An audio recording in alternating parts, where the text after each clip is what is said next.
पर कह रहा है कि निम्नलिखित पर बहुपद 5x माइनस में 4x का स्क्वायर और प्लस में 3 के मान ज्ञात कीजिए। ठीक है, तो इसको किस तरीके से हल करेंगे? देखिए सिंपल, इसमें करना कुछ नहीं है। ये जो x का मान है 0, x का मान माइनस का 1 और ये वाला 2, इसी मान को उठाना है और x की जगह पर रख देना है। लेकिन इससे रखने के लिए भी एक नियम होता है, ठीक है ना। कैसे रख देंगे तो फिर गलत हो जाएगा। तो नियम वो मैं आपको बताता हूँ। देखिए पहले तो आपको लिखना है हल, ठीक है। अब ये इतना सबको पता है और इसको मान लेना है, लिखना है कि माना में px बराबर या फिर gx बराबर या फिर mx बराबर, मतलब कुछ भी आप इसको मान सकें, ठीक है। तो इसमें ज़्यादातर px से माना जाता है तो हम px बराबर मान लेते हैं ये वाला। इसको चाहे तो आप सही से भी लिख सकते हैं, सबसे पहले सबसे बड़ी घात, उसके बाद से ये वाला, फिर लास्ट में ये वाला, या फिर मानकर तो ऐसे हम भी छोड़ सकते हैं, कोई दिक्कत नहीं है। इसको हम छोड़ देते हैं ऐसे ही। तो 5x माइनस में ये 4x का स्क्वायर फिर प्लस में 3। चलिए पहला वाला रख देते हैं। तो x बराबर में 0, ठीक है। इस पर हम काम करेंगे। तो देखिए ये हो जाएगा p और x की जगह पे 0, फिर यहाँ पर 5 गुणे 0 माइनस में 4 गुणे x का 0 और इसका स्क्वायर करने का कोई मतलब नहीं है, प्लस में यहाँ पर 3। तो ये हो जाएगा p और 0 बराबर में ये 0, ये भी 0 और यहाँ पर 3, और ये इसका आंसर आ गया। बस इतना ही करना है, ठीक है। चलिए सेकेंड वाला में अब ये वाला रखना है। तो इसको भी मानिए ये px बराबर में 5x माइनस में 4x का स्क्वायर और प्लस में 3। तो यहाँ पर कितना, माइनस का 1 रखना है। तो p और माइनस का 1 बराबर में 5 गुणे माइनस का 1 रखिए और फिर माइनस में, फिर यहाँ पर 4 गुणे और माइनस 1 की घात में 2 प्लस में 3। तो ये कितना हो जाएगा, माइनस का गुणा इसके साथ करेंगे तो पहले तो माइनस हो जाएगा, फिर 5 गुणे 1 5 हो जाएगा, फिर माइनस गुणे माइनस हो जाएगा प्लस, ठीक है। हाँ एक चीज़ यहाँ पर प्लस नहीं होगा, देखिए कैसे होगा। यहाँ पर 2 है ना घात में, तो घात में 2 की वजह से ये माइनस खत्म हो जाएगा। क्यों? क्योंकि घात में 2 का मतलब माइनस 1 गुणे माइनस का 1 ये होता है। तो माइनस गुणे माइनस प्लस हो जाएगा, फिर 1 गुणे 1 1 हो जाएगा। तो 1 का स्क्वायर तो पहले 1 हो जाएगा, माइनस भी खत्म हो जाएगा, फिर 1 का गुणा माइनस 4 के साथ होगा तो 4 ही रह जाएगा। तो माइनस का यहाँ पर 4 और प्लस में 3, तो कितना हो जाएगा 5 4 9, माइनस का ये हो जाएगा 9 प्लस में 3 हो जाएगा बराबर में माइनस का 6। ये इसका आंसर, ठीक है। चलिए अब ये वाला बच्चा उसको भी रख लेते हैं। तो यहाँ पर रखते हैं। तो px बराबर में 5x माइनस में 4x का स्क्वायर और प्लस में 3। तो 2 रखना है ना, तो x बराबर में 2 रखना है, ठीक है। यहाँ पर भी लिख देते हैं कि x बराबर में हमने माइनस का 1 रख करके हल किया है, ठीक है। यहाँ पर भी हो गया। चलिए मान रख देते हैं। तो p यहाँ पर 2 हो जाएगा, फिर 5 गुणे 2 माइनस में 4 गुणे 2 की घात में ये वाला 2, फिर प्लस में 3। तो 5 दूना 10 हो जाएगा, फिर 2 दूना 4, 4 गुणे 2 दूना 4 प्लस में 3। तो ये कितना हो जाएगा, तो 10 माइनस में 4 चौका हो जाएगा 16 प्लस में 3। अब यहाँ पर कितना हो जाएगा, प्लस में ये भी है प्लस में ये भी है, ठीक है। तो 10 3 13, तो 13 में से 16 को घटाएंगे तो कितना बचेगा, 3 बचेगा। ये वाला बड़ा है तो माइनस का 3। ये सिंपल इसका आंसर हो जाएगा। इस तरीके से कर। यहाँ पर हमारा क्वेश्चन नंबर है दूसरा, ठीक है। कहता है कि निम्नलिखित बहुपदों में से प्रत्येक बहुपद के लिए p0, p1 और p2 ज्ञात कीजिए, ठीक। चलिए इसको ज्ञात कर लेते हैं। देखिए बहुत ही आसान है। अब इसमें कुछ मानने वाला मामला ही नहीं है, क्योंकि यहाँ पर देखिए py बराबर pt बराबर px, ये सब ऑलरेडी यहाँ पर मान करके लिख दिया है, ठीक है। तो फटाफट आपको मान रखे जाना है। तो p0 का पहले निकाल लेते हैं। तो चलिए इसका निकाल लेते हैं। तो p और 0, ठीक है। 0 कहाँ पर है, तो 0 यहीं पे रखना है, ठीक है। y की जगह पे 0 रख दिया, फिर यहाँ भी y है, यहाँ भी है, तो सब जगह 0 रख देंगे। तो 0 का स्क्वायर लगाने कोई मतलब नहीं है, फिर यहाँ भी 0 प्लस में 1। तो ये p और जो 0 का मान निकला है वो निकला है 1। ये हमारा छोटा सा आंसर आ गया। यहाँ पर देखिए p, इसका भी पहले 0 ही निकाल लेते हैं, ठीक है। सबका 0 निकाल लेते हैं। p और 0 बराबर में यहाँ पर 2 प्लस में t की जगह पे भी 0, फिर यहाँ पर 2 गुणे इस t की जगह पे 0, फिर यहाँ पर भी 0। तो ये हो जाएगा p0 बराबर में क्या बचा, ये भी 0 ये भी 0, केवल 2 बचा है, ख़त्म। यहाँ पर देखिए ये p, इसमें भी 0 कर लेते हैं तो ये पूरा 0 हो जाएगा, ख़त्म। इसमें भी कर लेते हैं तो p और ये 0, तो यहाँ पर भी 0 माइनस का 1, ठीक। और उसके बाद से फिर यहाँ पर भी 0 माइनस का प्लस का 1, इस तरीके से, ठीक। तो इसमें से घटाएंगे तो 0 इसमें से घटेगा तो क्या रहेगा, ये माइनस का 1 ही रह जाएगा, ठीक है। -1 में से 0 घटेगा, -1 रह जाएगा। फिर जीरो एक में जुड़ेगा तो प्लस का एक रह जाएगा, बीच में गुणे का संबंध है यहाँ पर एक, तो माइनस और प्लस, ये प्लस और माइनस का गुणा माइनस का एक, ये इसका आंसर आ जाएगा। ठीक है, क्लियर हुआ। चलिए अब इसके बाद से P1 का निकाल लेते हैं। देखिए P1 का, तो P1 तो रख देते हैं यहाँ पर P1, फिर यहाँ पर भी 1 का स्क्वायर करेंगे कोई मतलब नहीं है, फिर 1 प्लस का 1। ठीक है, तो P1 बराबर में 1 का स्क्वायर 1, फिर इससे ये खत्म हो जाएगा तो एक ही इसका आंसर आ जाएगा। चलिए अगला, फिर 1 पुट करना है ना, तो P और यहाँ पर भी 1, फिर यहाँ पर 2 है, फिर यहाँ पर भी 1, फिर 2 गुणे टी स्क्वायर है ना, तो 1 का स्क्वायर का मतलब एक ही रहेगा। ठीक है, एक पर चाहे जितना घात लगाइए उसका मान एक ही रहेगा, फिर माइनस में 1 का क्यूब, तो ये हो जाएगा P1 बराबर में, ये हो जाएगा 2 प्लस में 1 प्लस में 2 माइनस का 1। ठीक है, 1 से 1 खत्म कर दीजिए, दोनों जुड़ जाएगा, तो ये यहाँ पर लिख देते हैं, यहाँ पर 4 हो जाएगा। चलिए यहाँ पर देखिए P1, तो P1 बराबर में 1 का क्यूब, तो 1 का क्यूब आपका 1 ही रह जाएगा। फिर यहाँ पर P1 बराबर में 1 माइनस का 1, फिर 1 इसमें रखना क्या है, 1 रखना है ना, तो यहाँ पर 1 माइनस का 1। ठीक है, ये कंप्लीट, फिर 1 प्लस का 1 प्लस का 1, तो 1 माइनस 1 जीरो हो जाएगा, जीरो का गुणा इसमें करेंगे तो पूरा जीरो हो जाएगा।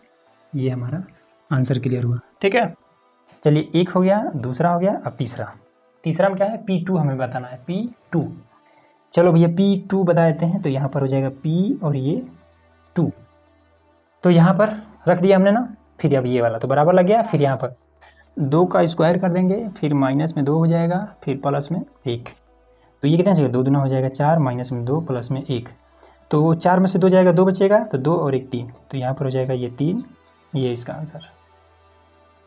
फिर यहाँ पर देखेंगे तो P और 2 बराबर में हो जाएगा कितना, यहाँ पर 2 है तो 2 प्लस में, फिर यहाँ पर भी 2, फिर यहाँ पर 2 गुणे 2 का स्क्वायर हो जाएगा, फिर माइनस में 2 गुणे 2 की घात में 3 हो जाएगा, तो ये अब कितना हो जाएगा, 2 प्लस में यहाँ पर भी 2 आ गया है, फिर 2 और 2 दूना ये वाला 4 हो जाएगा, फिर माइनस रहेगा ना, सॉरी 2 की घात 3 मतलब 2 दूना 4 दूना 8।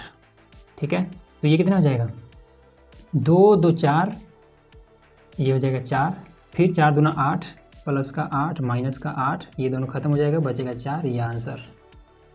फिर यहाँ पर भी P और 2 करना है, तो x क्यूब है ना, तो x की जगह पे 2 और क्यूब लगा देंगे, तो ये हो जाएगा 8। ठीक है, P2 हमारा 8 आ गया, ये हमारा आंसर क्लियर। फिर यहाँ पर तो P और ये 2, फिर यहाँ पर कितना हो जाएगा, 2 माइनस का 1 और 2 प्लस का 1, तो कितना हो जाएगा, 2 में से 1 को माइनस करा देंगे तो 1 बचेगा। ठीक, फिर 2 1 3, गुणे में ये 3 हो जाएगा, 3 गुणे 1 मतलब कि 3 इसका फाइनल आंसर आ जाएगा, और ये आपका आंसर क्लियर। ठीक है, अब देखिए यहाँ पर हमारा क्वेश्चन नंबर है 3। ठीक है, इसमें कह रहा है कि सत्यापित कीजिए कि दिखाए गए निम्नलिखित स्थितियों में संगत बहुपद के शून्य का है। ठीक है, शून्य का मतलब होता है कि कोई ऐसा संख्या जो कि बहुपद को जीरो कर दे। ठीक है, उसको शून्य करते वही हो जाता है शून्य। ठीक है, तो शून्य करने वाले को हम शून्य बोलते हैं। तो ये इसके वजह से अगर ये जीरो हो जाता है तब हम कहेंगे कि ये जो px का ये जो मान है ये, ठीक है, इस मान का ये शून्य है। अगर नहीं कर पाता है तो फिर नहीं है। ठीक है, तो इसमें 7-8 प्रश्न है। ठीक है, जिसमें से हमने 3 प्रश्न यहाँ पर लिख लिया है, इसको हल करते हैं, फिर अगला प्रश्न कर देंगे। चलिए यहाँ पर हमारा p और ये x का मान ये है ना, तो जहाँ जहाँ पर x है वहाँ पर हम मान पुट करेंगे ये वाला, तो माइनस का 1/3 बराबर में 3 गुणे 1/3। ठीक, और प्लस में 1, तो ये कितना हो जाएगा, इससे तो पहले ये खत्म हो जाएगा, माइनस का 1 और प्लस का 1 बच जाएगा, माइनस का 1 प्लस का 1 दोनों आपस में घटेगा, हो जाएगा 0 बस। ठीक है, तो ये क्या है, ये शून्यक है, तो क्या लिख दें, हाँ लिख देते हैं। ठीक है, अगर आपको लगे कि नहीं हम केवल हाँ नहीं लिखेंगे और भी कुछ लिखेंगे, तो आप ये भी लिख सकते हैं कि माइनस का 1/3 px बराबर में 3x प्लस 1 का शून्य का है, ऐसे भी लिख सकते हैं, या फिर हाँ लिखिए।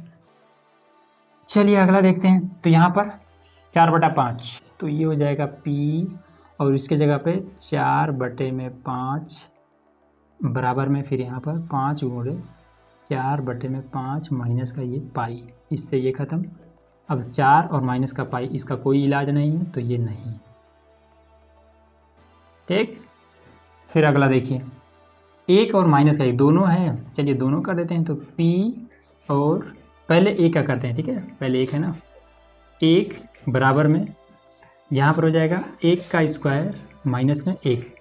ठीक, 1 का स्क्वायर क्या रहेगा, 1 ही रहेगा, माइनस का 1, दोनों आपस में प्लस में 1 माइनस में घटेगा तो हो जाएगा 0। ठीक है, तो ये तो आपका हाँ है। ठीक, और ये वाला देख लेते हैं। तो p और माइनस का 1, फिर एक्स स्क्वायर की जगह पे ये माइनस का 1 का स्क्वायर कर देंगे, माइनस का 1। अब -1 के घात में 2 है तो इसलिए माइनस प्लस में बदल जाएगा। ठीक है, और ये वाला माइनस, तो प्लस माइनस 0 हो जाएगा, तो ये भी आपका हाँ है। ठीक है, इस तरीके से 3 प्रश्न हमने हल करा दिया, और भी आगे नोट करते हैं और हल करते हैं उसको। चलिए, यहाँ पर हमने 3 प्रश्न और हमने नोट कर लिया है, आइए उसको हल करते हैं। तो इसमें भी सेम वही वाला प्रोसेस करना है, ठीक है ना। इसको माइनस का 1 और 2 है, तो पहले हम p और माइनस का 1 पे कर लेते हैं, माइनस का 1 बराबर में, फिर यहाँ भी माइनस का 1 और प्लस का ये वाला 1, फिर इधर माइनस का 1 और माइनस का ये 2। ठीक है, प्लस माइनस यहाँ पर 0 हो जाएगा, फिर अब यहाँ पर माइनस का 3 हो जाएगा। अब ये माइनस का 3 है या फिर माइनस का 5, इसका कोई मतलब नहीं, क्योंकि 1 हमें 0 मिल चुका है, तो ये पूरा हो जाएगा 0। अब 2 पर देख लेते हैं, तो ये हो जाएगा p और यहाँ पर 2, फिर यहाँ पर 2 प्लस में 1, फिर 2 माइनस का ये 2, तो कितना हो जाएगा, ये हो जाएगा 3, और ये आपस में घट करके ये 0 हो जाएगा, तो बराबर में आपका 0 आंसर आ जाएगा।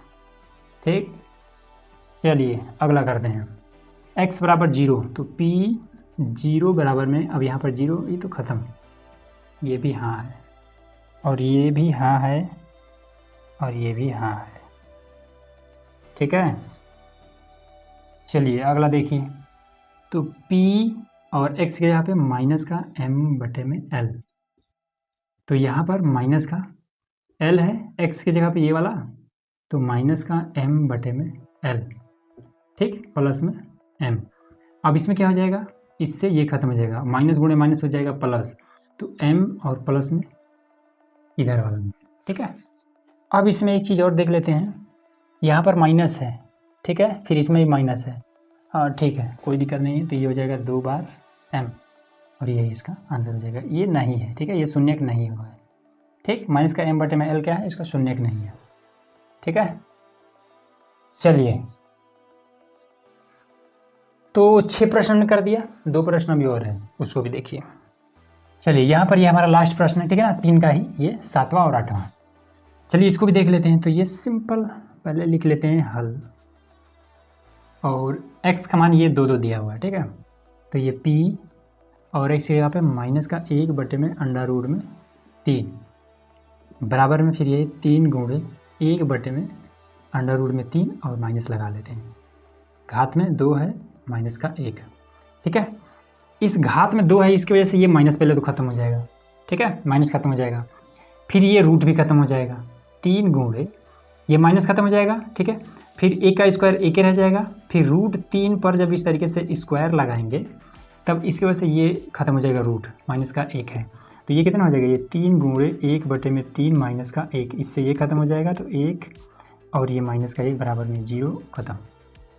अब ये वाला देख लेते हैं, तो p कितना, 2/√3, फिर यहाँ पर 3 गुणे 2/√3 स्क्वायर और माइनस का 1, तो ये हो जाएगा 3 गुणे 2 दूना 4, और इस पर फिर से खत्म हो जाएगा, और माइनस का 1, इससे ये खत्म हो जाएगा, तो कितना हो जाएगा, 4 माइनस का 1 बराबर में आपका हो जाएगा 3, और ये नहीं।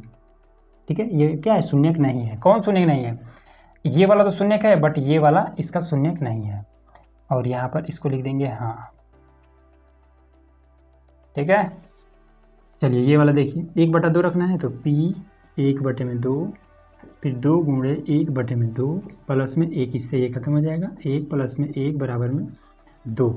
ठीक है, ये आपका हाँ है। ठीक, इस तरीके से तीसरा भी आपका समाप्त। ठीक है ना। चलिए क्वेश्चन नंबर 4 हल करते हैं। अब देखिए यहाँ पर हमारा क्वेश्चन नंबर है 4, ठीक है। कह रहा है कि निम्नलिखित स्थितियों में से प्रत्येक स्थिति में बहुपद का शून्य ज्ञात कीजिए, ठीक है। बहुपद हमारा ये है, ये हमारा बहुपद है। अब इस बहुपद का शून्यक हमें बताना है, ठीक है। मतलब px का मान हमें 0 चाहिए, ठीक है। किस संख्या से ये 0 हो जाएगा वो संख्या में बताना, ठीक है। अभी देखिए इससे पहले वाला जो प्रश्न था आपका प्रश्न नंबर 3, ठीक है, क्वेश्चन नंबर 3, तो इसमें क्या था कि कोई जैसे कि मान लेते हैं कि ये x बराबर में x प्लस में 2 ऐसे दिया है, ठीक है। और उसका शून्य के यहाँ पर दिया हुआ था कि x बराबर में यहाँ पर -2, इस तरीके से दिया हुआ था। अब इसी को हम उठा रहे थे फटाक से, यहाँ पर जहाँ पर x था वहाँ पर हम रख देते थे, तो ये इस तरीके से, तो p0 बराबर में -2 +2 और ये हो जाता है प्लस माइनस, ये हो जाता है 0, ठीक है। मतलब कि px का जो मान है वो 0 कब हुआ है, जब हमने x बराबर -2 रखा है, ठीक है। और हम ये जो -2 है ये हम कैसे समझे हैं कि ये वाला -2 इसका शून्यक है, ये बात हमें कैसे मालूम चला है, ये हमें तब मालूम चला है जब हमें px बराबर ये 0 मिला है। इतना बात समझ में आ रहा है ना। तो अब यही वाला चीज़ यहाँ पर अगर हम करेंगे तो इस तरीके से x का मान तो यहाँ पर दिया नहीं है, ठीक है। यही वाला चीज़ हमें यहाँ से निकालना है। तो जब ये वाला चीज़ यहाँ से निकालना है तब हमें क्या करना पड़ेगा, px बराबर में 0 लेना पड़ेगा, ठीक है। सेम इसका उल्टा है, तो px बराबर में हम जब 0 लेंगे उसके बाद से हम x का मान यहाँ से निकल जाएगा इजीली, ठीक। तो px बराबर 0 हम क्यों लेंगे, ताकि हम शून्य निकाल सकें, ठीक है। px बराबर में 0, ठीक। तो यहाँ पर मान रख देते हैं, तो ये हो जाएगा 0, फिर यहाँ पर x, फिर ये वाला आपका 5, ठीक है। इस 5 को इधर ले आते हैं तो ये -5 हो जाएगा बराबर में x, और ये आपका शून्य निकल गया, ठीक है। अब इस मान को मैं आपको रख करके दिखा देता हूँ कि ये 0 होता है कि नहीं होता है, ठीक है। x बराबर -5, यहाँ पर देखिए, तो p और माइनस का ये 5 बराबर में x प्लस का ये 5 है ना, तो x की जगह पे -5 प्लस का ये वाला 5, ये आ जाएगा 0, देखिए ये आ जा रहा है, ठीक है, मतलब शून्य का है। तो इस तरीके से आपको करना है, तो निकल गया शून्य का। अब यहाँ पर निकालिए, तो यहाँ पर भी लिखिए, ऐसे ऊपर लिख दीजिएगा कि px बराबर में 0, तो ये हो जाएगा 0 बराबर में x माइनस का ये 5 को इधर बुला लाइए, तो माइनस में है तो इधर आएगा तो प्लस में हो जाएगा, प्लस में हो जाएगा 5 बराबर में x। यहाँ पर देखिए, यहाँ पर भी px बराबर में 0 करिए, तो ये हो जाएगा 0 बराबर में 2x प्लस में 5 को इधर बुला लाइए, तो माइनस का हो जाएगा 5 बराबर में ये 2x, 2 गुणा करा है, इधर आएगा तो भाग करने लगेगा, तो -5 बटे में हो जाएगा 2 बराबर में x, ये निकल गया इसका शून्य, ठीक। इसी तरीके से यहाँ पर भी, तो px बराबर में 0 ले जाइए, फिर यहाँ पर 0 बराबर में 3x माइनस का 2, इसको इधर लाइए तो प्लस का 2 हो जाएगा, तो ये हो जाएगा 2 बराबर में 3x, 3 को इधर बुला लाइए, 2 बटे में 3 बराबर में x, और ये खत्म। यहाँ पर देखिए, यहाँ पर भी px बराबर में 0 लीजिए, तो यहाँ 0 हो जाएगा बराबर में 3x हो जाएगा, 3 को इधर लाइए तो 0 बटे में 3 बराबर में x हो जाएगा, तो 0 बराबर में हो जाएगा x, और ये आपका आंसर। यहाँ पर देखिए, तो px बराबर में 0 लीजिए, तो 0 बराबर में ax, ठीक है। a यहाँ पर क्या है, 0 नहीं है, a नॉट इक्वल टू 0, मतलब a यहाँ पर इसका मान कभी भी 0 यहाँ पर नहीं लिया जाएगा, ठीक है। तो a को इधर बुला लाते हैं, तो बराबर में बटे में a बराबर में x, तो ये हो जाएगा 0 बराबर में x, ठीक है। किसी भी संख्या से अगर आप 0 में भाग करते हैं तो उसका मान आता है 0, और कहीं पर लिखा है कोई भी संख्या, मान लीजिए कि 7 लिखा है और इसमें अगर 0 से भाग करना पड़े तो इसका मान आता है अनंत, ठीक है। तो ये मैथ का छोटा छोटा नियम है, याद रखिएगा, कहीं ना कहीं काम आ जाएगा। यहाँ पर देखिए, अभी इसको भी ऐसे कर लीजिए, तो px बराबर में 0 कर लीजिए, तो ये हो जाएगा px बराबर में 0, तो ये हो जाएगा 0 बराबर में ये cx प्लस में d, तो d को इधर लाइए तो माइनस का ये d हो जाएगा बराबर में ये cx, c को इधर ला दिए तो माइनस का ये d बटे में हो जाएगा c बराबर में x, ये और है क्या, चलिए अब नहीं है, ख़त्म। तो इस तरीके से ये आपका पूरा एक्सरसाइज हमने ख़त्म करा दिया।